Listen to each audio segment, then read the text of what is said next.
Okay, everybody. I am reviewing day 2, which I already put in as Cross Harp. I think Cross Harp is a good day 2. Let's just get right into it. So, I don't know why it does that, but I'll get it fixed and hit Cross Harp.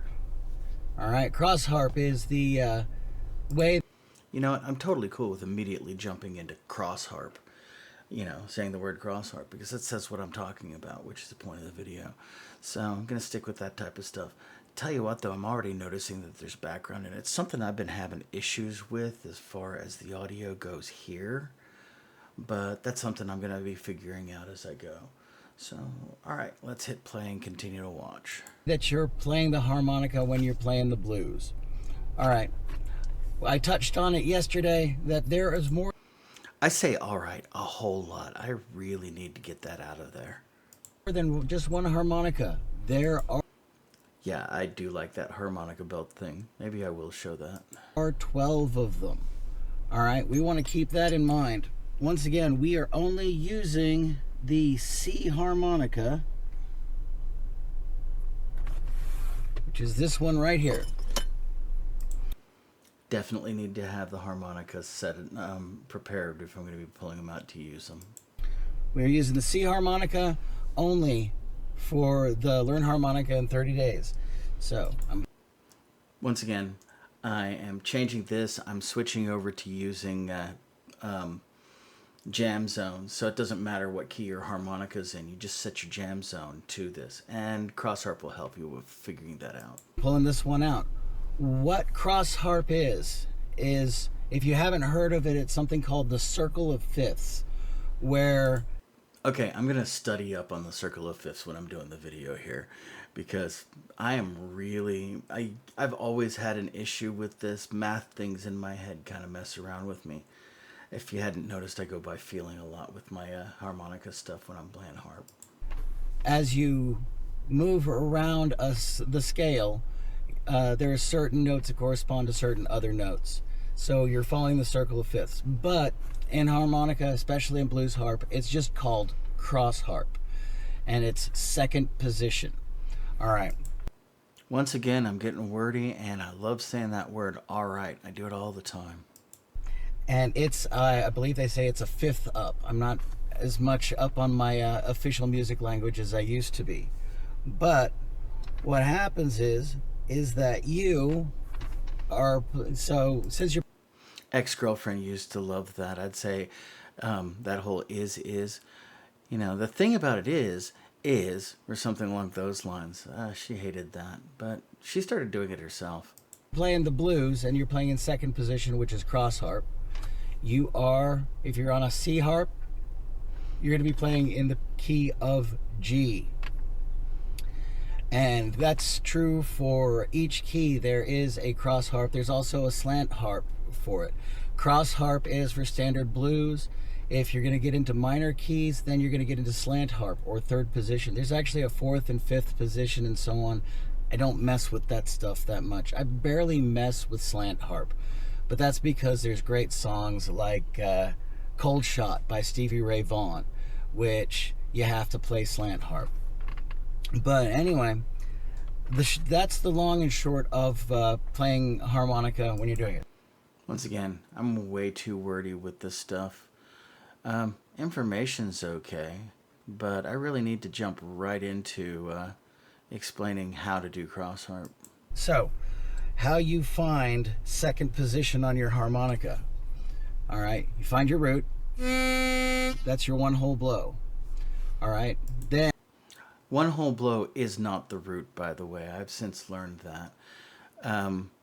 Or should I say I refreshed that. I'm not going to get into it. I screwed up. I'll admit it. And you have next to it your two hole.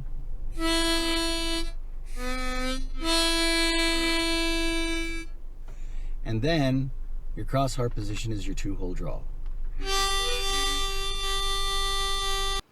God, it's just rough to listen to me trying to blow those harps. And that is your starting note. This is true across every harmonica. All 12 of them that you have in your set. When you're playing in the blues, you are playing cross harp. Now, I do have, I think I'll put it right here. I might put it right here. I don't know. Yeah, okay, so that is the circle of fifths right there. So if your key is C, then you're going down one and three over to be playing in G. If you take a look at the C and do the same thing, so C, 1, 2, 3, 4, 5, then you're in the G. So, anyway, I digress. I always like this view.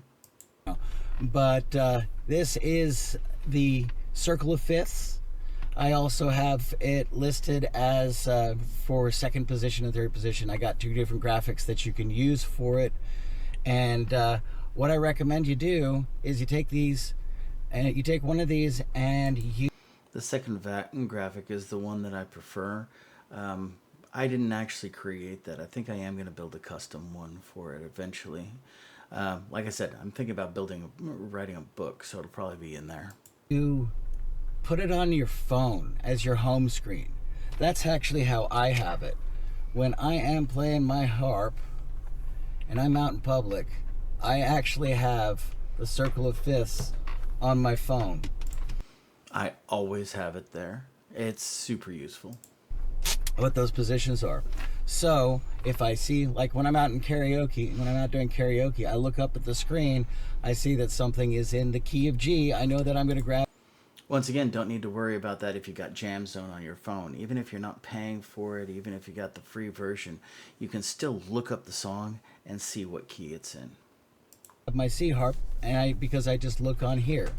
So, for example, if I am doing something in the key of, let's say, let's go with the key of... Good Lord, I should be a little bit more prepared when I'm doing these things. Do this, do this, do this. I'm definitely thinking bullet points.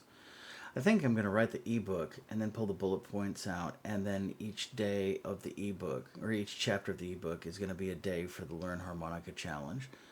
So, I don't know. That's forthcoming. Of D flat, for instance. So if I'm playing in D flat, I'm going to use an F sharp harmonica. All right. If there's something that I'm playing in the key of E, that's going to be in the key of B, that's going to be an E harmonica. All right. If I'm playing something in the key of F sharp, Give Me One Reason by Tracy Chapman is in F sharp. I am using a B harmonica for that. If you've been to my channel before, I believe I have at least once posted up me doing Give Me One Reason. So once again, wordy, wordy, wordy. So that's hard to keep that stuff in your head when you step away from it. I don't know. Maybe some people have a natural affinity for it. I don't. But I do know what my cross harp is. So I find out what key something's in, and then I look at my cheat sheet, and I know I'm pretty which sure harp I made to the use. point at this. Also, another good one is if you are playing at a blues jam, the guy to talk to about what key something's in is the bass player. Generally, they're just running that bass line, and they know what key that they're in. So you ask the bass player, he'll say what key it's in, he or she'll say what key it's in, and then you'll know which harmonica to grab. All right? That's still true. That's just the easiest way of getting that figured out. Once again, I'll have these downloadable.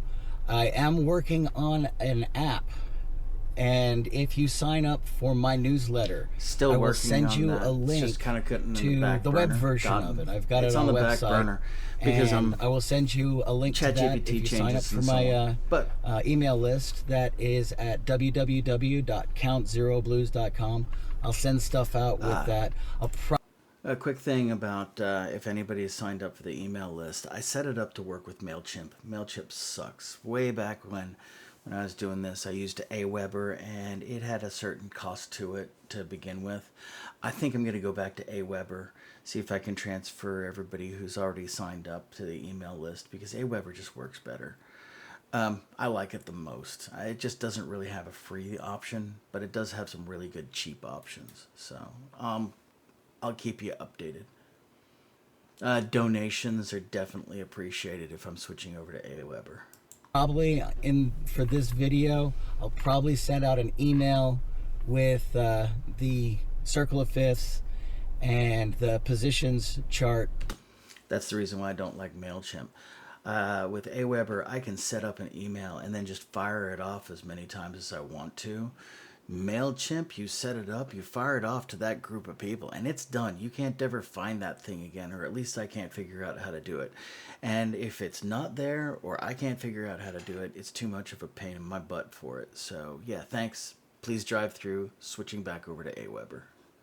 And I'll send the app where you can put in what song it is, what key the song is, and it will put it out. I'm working on having it so that you can say app. So, figure out what key it's in, and then tell you what harmonica to use for it. It's a little bit down the road. I'm not a programmer for your harmonica, and working on, once again, you are going to be using the key of C for your harmonica, and you are going to be playing in the key of G. Once again, press that like button, subscribe. And of course, it's the like and subscribe crap, and I always go through and start getting into that type of stuff at the end. Yeah, basically, that's good information. It's just I spent way too much time telling it. So, yeah, I'm definitely going to switch to something a little bit more straightforward for that. My plan is for my book to have a chapter for each day in the Learn Harmonica. So 20 chapters, a little bit of background information, stuff if you want to read it, you can read it, or you can skim through it. Stuff that I'm not going to be putting in the video because it's not necessary. It just pads it out. Anyway, if you missed day one of this, I'm going to go ahead and put it right there.